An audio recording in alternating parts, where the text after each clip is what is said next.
சத்தியம் உங்களை விடுதலையாக்கும். கர்த்தராகிய இயேசு கிறிஸ்துவின் நாமத்துக்கு மகிமை உண்டாவதாக. சத்தியம் உங்களை விடுதலையாக்கும் என்ற நிகழ்ச்சிக்கு அன்போடு கூட வாழ்த்துகிறேன். கர்த்தர் நாமம் மகிமைப்படுவதாக. சில வாரங்களாக தாழ்மை என்ற தலைப்பிலே சத்தியங்களை கற்றுக்கொண்டு வருகிறோம். தாழ்மை என்ற ஒன்று நம்மிடத்தில் காணப்படவில்லையானால் 100% ஆசீர்வாதங்களை இழந்து போவோம் என்று வேதம் திட்டமாக நமக்கு கற்றுக் கொடுக்கிறது. மனத்தாழ்மை உள்ளவனோ கனமடைவான். அப்ப மனத்தாழ்மை இல்லையானால் கனவீனம் அடைவான். தாழ்மைக்கு வரும் பலன் ஐஸ்வர்யம், கனம், தேவ மகிமை, தேவ ஜீவன். தாழ்மை இல்லையானால் ஐஸ்வர்யம் பாதிக்கப்படும். கர்த்தருக்கு முன்பதாக தாழ்மைப்படுங்கள், அப்பொழுது அவர்களை உயர்த்துவார். அப்போ தாழ்மை இல்லையானால் உயர்வு இல்லை என்பது திட்டமாக தெரிகிறது. இப்படி நிறைய வசனங்களை நான் உங்களுக்கு காண்பித்திருக்கிறேன். ஆகவே தேவ ஜனங்கள் நம்மை ஆராய்ந்து பார்ப்போம். நம்முடைய வெற்றி உள்ள, கனி உள்ள, மகிமை உள்ள, ஜெயம் உள்ள, ஆசீர்வாதமான வாழ்க்கை வாழ முடியாததற்கு தாழ்மை இல்லாதிருப்பது ஒரு காரணமாக இருக்கலாம். என்னுடைய வாழ்க்கையிலே தாழ்மை இருக்கிறதா என்பதை அனலைஸ் பண்ணி பார்த்து அர்ப்பணிப்போமானால் நிச்சயமாகவே ஆண்டவர் இயேசு நமக்காக சம்பாதித்து வைத்த ஒரு ஆசீர்வாதங்களை பெற்று வெற்றியுள்ள வாழ்க்கை வாழ்ந்து தேவநாமத்துக்கு மகிமை செலுத்த முடியும். அப்படியானால் தாழ்மை என்றால் என்ன? அநேகர் நினைப்பது போல் வெளியரங்கமான சில காரியங்களை தான் தாழ்மை நினைத்துக் கொண்டிருக்கிறார்கள். சில காரியங்கள் நல்லொழுக்கம் என்ற காரியத்தில் அடங்கும். ஆனால் வேதம் நமக்கு கற்றுக் கொடுக்கிற தாழ்மை முற்றிலும் வேறுபட்டதாக இருக்கிறது. அநேகர் நினைப்பது போல் இல்லை. முதலாவதாக தாழ்மை என்றால் என்ன என்று பார்த்தோம்.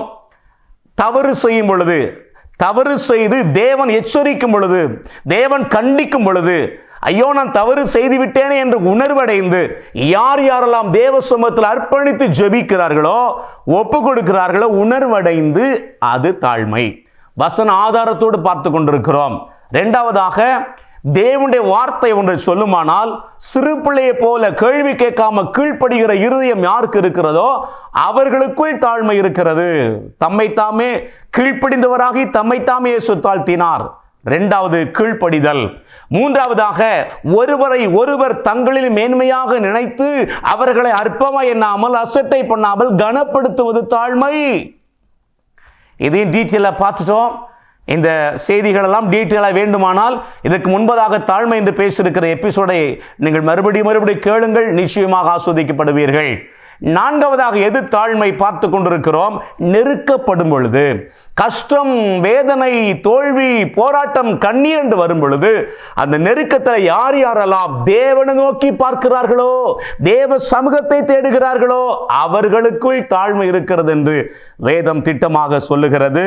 அதை நாம் கடந்த நாட்களிலே தியானித்தோம். மனாசே குறித்து வாசிக்கிறோம். இப்படி அவன் நெருக்கப்படுகையில் 2 நாளாகமும் 33:12 தன் தேவனாகிய கர்த்தரை நோக்கி கெஞ்சி, அதாவது தேடி, தன் பிதாக்களின் தேவனுக்கு முன்பதாக மிகவும் தன்னை தாழ்த்தினான். நெருக்கத்தில மனிதனை நம்பி ஓடாம, சுய பலத்தை, பராக்கிரமத்தை, புய பராக்கிரமத்தை நம்பி ஓடாம, யாரெல்லாம் தேவனை, தேவ சமூகத்தை தேடி ஓடுகிறார்களோ அவர்களுக்குள் தாழ்மை இருக்கிறது. ஆசாவை குறித்து நான் உங்களுக்கு சொன்னேன். 2 நாளாகமும் 6:12 ஆசா அவன் அரசாண்ட 39 வருஷத்திலே தன் கால்களில் வியாதி கண்டு அவன் நோவு மிகவும் உக்கிரகமாக இருந்தது. அவன் தன் வியாதியிலும் கர்த்தரை அல்ல பரிகாரிகளையே தேடினான். இன்றைக்கும் அநேகர் பணம் இருப்பதனால, கொஞ்சம் வசதி வாய்ப்பு இருப்பதனால தேவனை தேட மனசு இல்லை, தேவனத்திட மனசில்ல. அநேகர் மனிதன் மேல, வேலையின் மேல, அரசாங்க உத்தியோகத்தின் மேல, பேங்க் டெபாசிட் மேல, அசெட் மேல அவங்க நம்பிக்கை வைத்திருக்கிறார்கள். அது காப்பாற்றும் என்று நினைக்கிறார்கள். ஒன்றுக்கும் உதவாது என்பதை தெரிந்து கொள்ளுங்கள். யார் யாரெல்லாம் எந்த சூழ்நிலை வந்தாலும் சரி தேவனை நோக்கி பார்க்கிறார்களோ, தேவ சமூகத்தை தேடுகிறார்களோ அவர்களுக்குள் தாழ்மை இருக்கிறது. இன்னொரு விதத்தில் சொல்ல போனால் தாழ்மை உள்ளவர்கள் தினமும் அதிகாலையில் முழங்கால் படிட்டு தேவனை தேடுவார்கள். தாழ்மையுள்ளவர்கள் வாரத்தில் முதல் நாள்ல ஒழுங்கா தேவ சமூகத்தில் போய் கர்த்தரை ஆராதிப்பார்கள். ஐயா, சர்ச்சுக்கு போய் முதல் நாள்ல தேவனுக்கு முதலிடம் கொடுப்பது, ஆராதிப்பது, தினமும் அதிகாலையிலே தேவ சமூகத்தில் அமர்ந்து ஜெபிப்பது, இது எல்லாமே என்ன அர்த்தம், எதை குறிக்கிறது தெரியுமா? தேவனுக்கு முன்னாடி நான் தாழ்மையா இருக்கிற ஆண்டவரே, நீங்க இல்லாம நான் இல்ல ஆண்டவரே என்று நம்மை நாமே தாழ்த்துகிறோம். அன்பு தேவஜனமே, இந்த சத்தத்தை கேட்கிறவங்க வாழ்க்கையில ஒருவேளை இந்த சத்தத்தை கேட்கும்போது கண்ணீரோடு நீங்க வாழ்ந்து கொண்டிருக்கலாம். பல வேதனைகள், பல போராட்டங்கள், பல கஷ்டங்கள், இழப்புகள், நிந்தனைகள் மத்தியில் வாழ்ந்து கொண்டிருக்கலாம். கர்த்தரோடு பேசுகிறார். இந்த நெருக்கத்தில் எங்கேயும் ஓடாதீங்க. உன் அறை கதவை பூட்டி அந்தரங்கத்தில் பார்க்கிற பிதாவை நோக்கி ஜெபம் பண்ணு. அந்தரங்கத்தில் பார்க்கிற பிதா வெளியரங்கமாய் பலன் கொடுப்பார். எரேமியா 33:3 என்னை நோக்கி கூப்பிடு. சங்கீதம் 50:15 ஆபத்து காலத்தில் என்னை நோக்கி கூப்பிடு. யாபேஸ் இஸ்ரவேலின் தேவனாகிய கர்த்தரை நோக்கி ஜெபித்தான். சகோதரர் எல்லாரும் பார்க்கல கனபெற்றவனாய் இருந்தான். அன்னாள் சேனைகளின் தேவனாகிய கர்த்தரை நோக்கி ஜெபித்தாள். அவள் நிந்தை நீங்கியது, அவமானம் நீங்கியது. அன்பு தேவஜனமே, அது சின்ன தேவையோ பெரிய தேவையோ, சின்ன பிரச்சனை பெரிய பிரச்சனையோ, தேவ சமூகத்துக்கு போங்க. தேவனை தேட அர்ப்பணிங்க. நம்ம எல்லாருக்கும் தெரியும் சங்கீதம் 34:10 சிங்கக்குட்டிகள் தாழ்ச்சி அடைந்து பட்டினியாய் இருக்கும், ஆனால் கர்த்தரை தேடுகிறவர்களுக்கோ ஒரு நன்மை குறையப்படாது. பெரும்பாலும் பெண் சிங்கங்கள் தான் பெரும்பாலும் வேட்டைக்கு செல்லும். காட்டுக்கு ராஜாவாகிய சிங்கம், இந்த பெண் சிங்கம் ஒரு மானை கண்டுபிடிக்குமானால் அதை வேட்டையாடி கொன்று அங்கேயே திருப்தியை புசித்து மிச்சம் மீதி இருந்தால் வீட்டுக்கு கொண்டு வருமாம். ஸோ கணவன் அங்கே படுத்திருப்பார். ஆண் சிங்கம் நேராக அதை போய் ஆண் சிங்கம் சாப்பிடும். ஒரு 99% அந்த ஆண் சிங்கத்துக்கே பத்தாது. அது மிச்ச மீதி அது சாப்பிட்டு முடிச்சிடும். ஒரு ஓரத்தில் அந்த குட்டிகள்லாம் பார்த்துட்டே இருக்குமா, தாயையும் தகப்பனையும். எப்படியாவது மிச்சம் போடுவாங்க, அப்பா மிச்சம் கொடுப்பாரு, எப்படியா இன்னைக்கு பசி தீத்தரலான்னு ஆவலா காத்துக்கிட்டு இருக்குமா.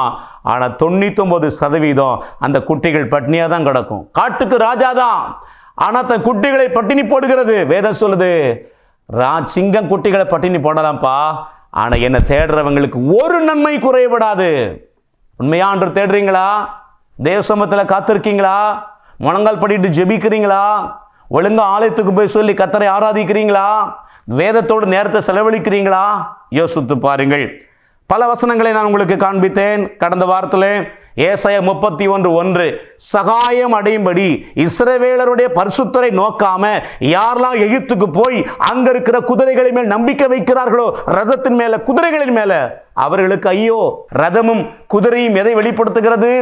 ஆள்பலத்தை, பணபலத்தை, புயபலத்தை வெளிப்படுத்துகிறது. உங்க பேங்க்ல பல லட்சங்கள் கடந்தவொன்னு லட்சம் உங்களை காப்பாற்ற நினைக்கிறீங்களா? இல்லை சொத்துக்கள்லாம் நிறைய வச்சிருக்கிறேன், பல வீடுகளை வாங்கி வச்சிருக்கிறேன், அது காப்பாற்ற நினைக்கிறீங்களா? காப்பாற்றாது. உங்களை காப்பாற்ற வேண்டியவர், காப்பாற்றுகிறவர் ஆண்டவராக இயேசு. அவர் தான் உங்களுக்கு ஜீவனை கொடுத்திருக்கிறார். நம்பிக்கை அங்க வைக்காதீங்க, நம்பிக்கை இந்த மனுஷன் மேல வைக்காதீங்க. ஆண்டவரை தேடுங்கள். நெருக்கத்திலே கர்த்தரை நோக்கி கூப்பிட்டேன், கர்த்தரனை கேட்டுரலினை விசாலத்தில் வைத்தார் என்று தாவீது சொல்லுகிறான்.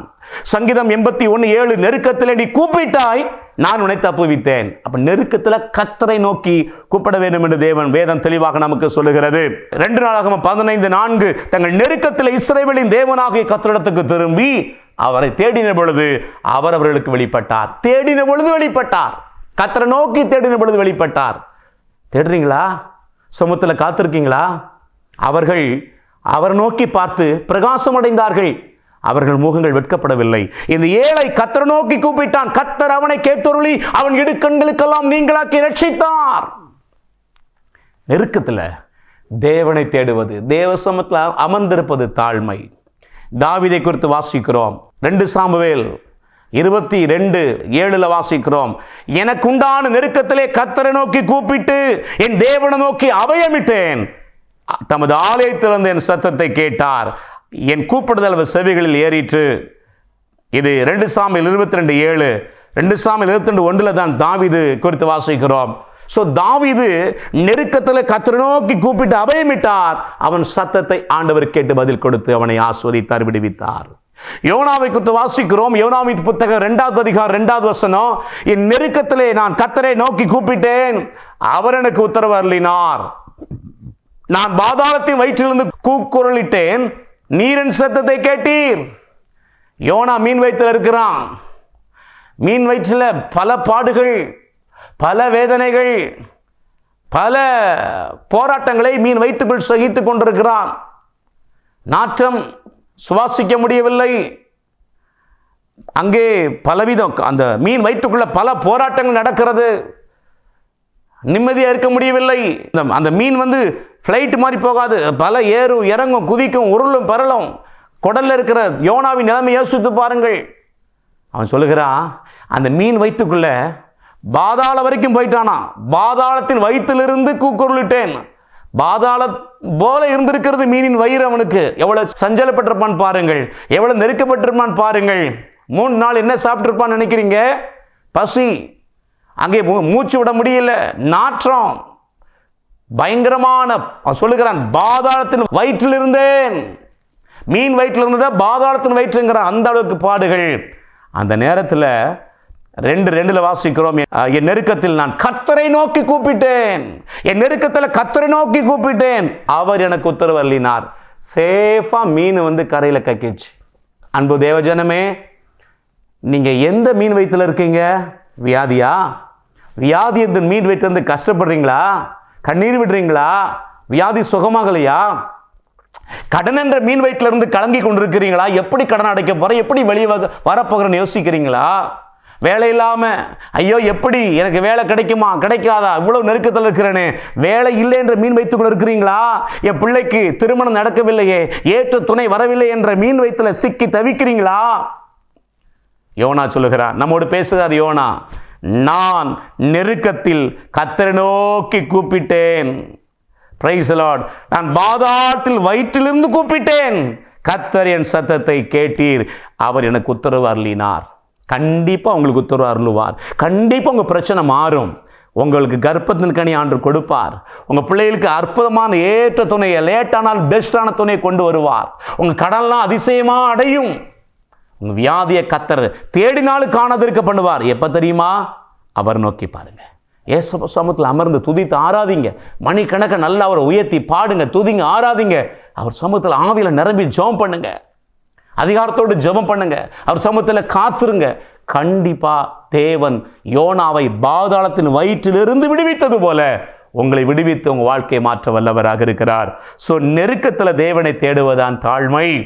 எசேக்கியா ராஜாவுக்கு விரோதமாக அங்கே அசீரிய ராஜா யுத்தத்துக்கு வருகிறான். அவனுடைய தளபதி சனகரிப் கோட்டச்சுவர் மேலே ஏறி நின்று கட்ட வார்த்தையில் பேசுகிறான்.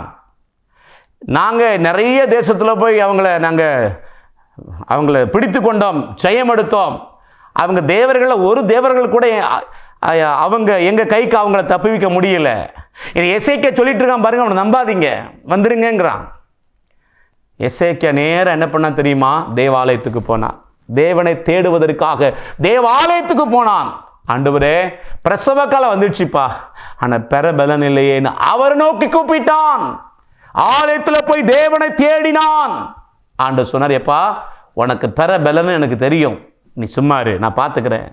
ஒரே ஒரு தூதனை அனுப்பினார். 185,000 பேர் ஸ்பாட் அவுட் ஒரு சொடக்கப்பட்ட நேரத்தில் தூதன் 185,000 பேரை க்ளோஸ் பண்ணிட்டான். உங்களுக்கா வானம் திறக்கணுமா? தேவன் உங்களுக்கா இறங்கி வரணுமா? அவருடைய அதிசயமான செயல்களை பார்க்கணுமா? அவருடைய வல்லமையான செயல்களை பார்க்கணுமா? எசேக்கியாவை போல தேவ சமூகத்தை தேடுங்கள், தேவனை நோக்கி கூப்பிடுங்கள். யோசபாத் ராஜாவுக்கு விரோதமாக அம்மோன் புத்திரர், சேயீர் மலதேசத்தார், மோவாபியர் ஒரு பெரும் திரள் கூட்டம் புறப்பட்டு வந்தார்கள் யுத்தத்திற்கு. இவனுக்கும் ஏறக்குறைய 7 லட்சத்துக்கு மேல வீரர்கள் இருந்தார்களாம். அவளை இருந்தாலும் அவனை நம்பல, அவன் படைகளை நம்பவில்லை, நேச நாடுகளை நம்பவில்லை. அவ்வளவு திரள் கூட்டம் வந்த பொழுது நேர தேவாலயத்துக்கு ஓடினான். முழங்கால் போட்டிட்டு தேவனை நோக்கி ஜெபித்தன், ஆண்டவரே இந்த திரளான கூட்டத்துக்கு முன்னாடி எனக்கு என்ன செய்ய தெரியல. அவர் சொன்னார், கவலைப்படாதப்பா அப்படின்னு ஒரு அழகான குட் ஐடியாவை கொடுத்தார். நேர யுத்தத்தில் துதிக்கிற கூட்டத்தை நிறுத்தினான். துதித்தார்கள், எதிரிகள் ஒருவருக்கு ஒருவர் விட்டுண்டு விழுந்தார்கள். தேவ சமூகத்துக்கு போனீங்கன்னா, தேவனை தேடினீங்கன்னா குட் ஐடியா கிடைக்கும், நல்ல ஆலோசனைகளை தருவார், வாழ வழியை திறந்து விடுவார், உங்களுக்கு வானத்தை திறப்பார். நெருக்கத்தில் யாரெல்லாம் தேவனையே நோக்கி பார்க்கிறார்களோ அது தாழ்மை. தாழ்மை உள்ளவர்கள் நிச்சயமாக கனமடைவார்கள். தாழ்மை உள்ளவர்கள் நிச்சயமாக உயர்த்தப்படுவார்கள். தாழ்மை உள்ளவர்களுக்கு நிச்சயமாக ஐஸ்வர்யம், மகிமை, தேவ ஜீவன் நிச்சயமாய் வெளிப்படும். மேன்மைக்கு முன்னாக தாழ்மை உள்ளவர்களை நிச்சயமாய் மேன்மைப்படுத்துவார். ஜெபிப்போமா? கிருபை நிறைந்த அன்பு தகப்பனே, கர்த்தராகிய இயேசுவின் நாமத்தில் உம்மை துதிக்கிறோம். தாழ்மை என்றால் நெருக்கத்தில் தேவனை நோக்கி யாரெல்லாம் தேடுகிறார்களோ, பார்க்கிறார்களோ, அது தாழ்மை என்று பார்த்த ஆண்டவரே, ஒவ்வொருவரும் இந்த சத்தியத்தை கேட்டதின்படி வாழ்ந்து வெற்றி உள்ள, கனியுள்ள, ஜெயமுள்ள வாழ்க்கையை வாழ கிருபை செய்யுங்க. இயேசுவின் நாமத்தில் பிதாவே, ஆமென். ஆமென். Praise Lord. God bless you. கர்த்தர் உங்களை ஆசீர்வதிப்பாராக. ஆமென். பாஸ்டர் எஸ் ராஜேஷ், இயேசுவின் இரத்தக்கோட்டை, நல்ல சமாரியன் ஐக்கிய ஊழியங்கள், 15/272/1, பெரிய செல்வம் நகர், தாளமுத்து நகர் பகுதி, சிலுவைப்பட்டி, தூத்துக்குடி.